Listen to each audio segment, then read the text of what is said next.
They will never call you a slur. They smile, shake your hand, and do the damage with a firm grip and a soft voice. These are the 4 types you need to know. The first type is the smiling snake. This one has mastered what might be the most dangerous skill in the arsenal of a racist mind. They have learned how to be racist without ever being accountable for it. They never raise their voice. They never drop a slur. They ask questions. They say things like, "Wow, you are really well spoken." They sit across from you at a conference table and ask if you ever feel unsafe in your neighborhood. They casually mention that they read something about crime in cities like Chicago, and they look right at you when they say it. Calculated, precise, every single word placed on purpose. Here is what makes this type so lethal. In a world where racism is still largely judged by tone and vocabulary, this person is untouchable. You cannot report them to HR. You cannot explain to someone who was not in the room why that comment felt like a slap, because they never technically said anything wrong. That is the whole point. They studied the rules of accountability and built a system that works entirely outside them. The suit is just the robe, dry cleaned and tailored. They figured out that if you remove the slur and keep the contempt, nobody can touch you. That is not accidental. That is evolution. That is racism that has been forced to adapt, and it did. And the damage is real. Research on workplace microaggressions, studied extensively by scholars like Dr. Daryl Wing Su, has documented that this kind of low-grade, deniable racism causes measurable psychological harm. Chronic stress, anxiety, a constant need to second-guess your own perception. That is not nothing. That is a slow draining of your energy and your confidence. And the smiling snake knows that. Some of them, on some level, understand exactly what they are doing. That is exactly why channels like this get taken down. Hey family, real talk, YouTube has shut down channels for telling exactly these kinds of stories. So I need you to find us off this platform. Go to blackstories-untold.com, join our mailing list, and make sure we stay connected no matter what they do. Now, back to the list. Just wait until you meet the next type, because this one does not even pretend the problem is about you. They make it about themselves. The second type is the hijacker. You open your mouth to talk about what happened to you. You are 3 words into your experience, and they are already loading their response. You barely get to the point before they redirect the entire conversation toward themselves.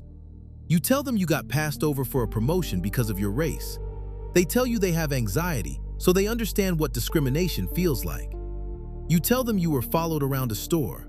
They tell you they got bullied in middle school. Every single time you bring your pain, they bring a receipt for a completely different transaction and act like it is the same thing.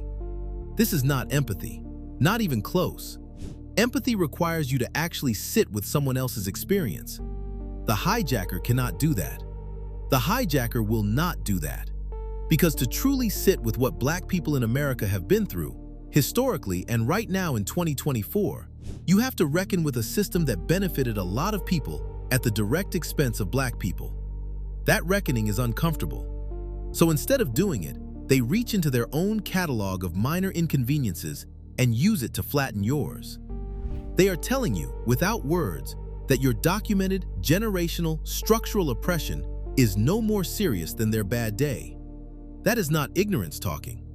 That is aggression in a soft voice. This move has deep roots.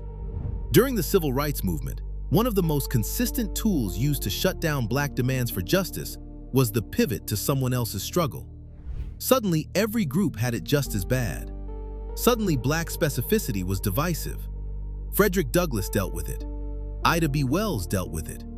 Every Black leader who tried to speak plainly about what was being done to Black people specifically got the same move run on them. The hijacker is not new. They have just moved into open plan offices and book clubs, and they are still running the same play. But the collector?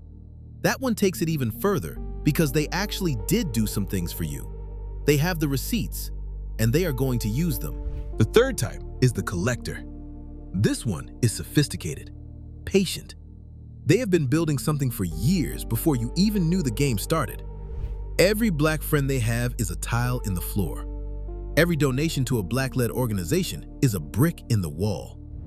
Every diverse hire they champion in a meeting is another deposit in the account. They are not doing this because they care.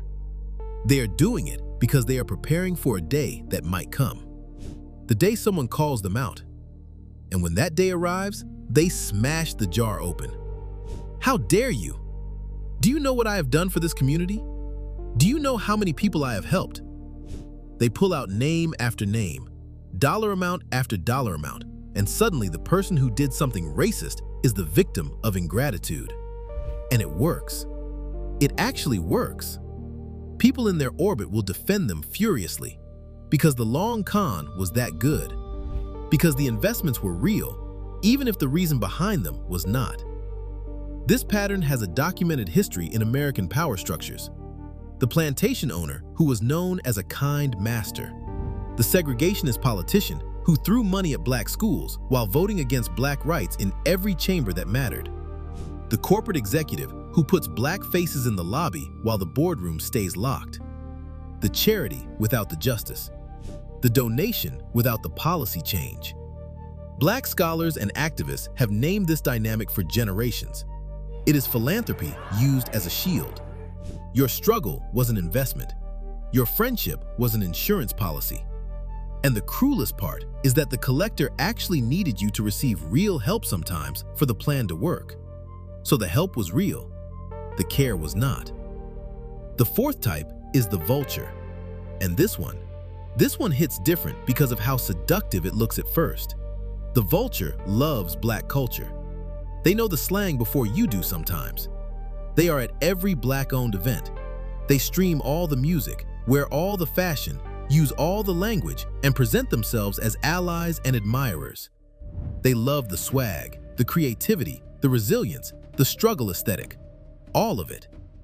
They will consume everything black culture produces, and then they will repackage it, profit off it, and act like they invented it. But here is the test.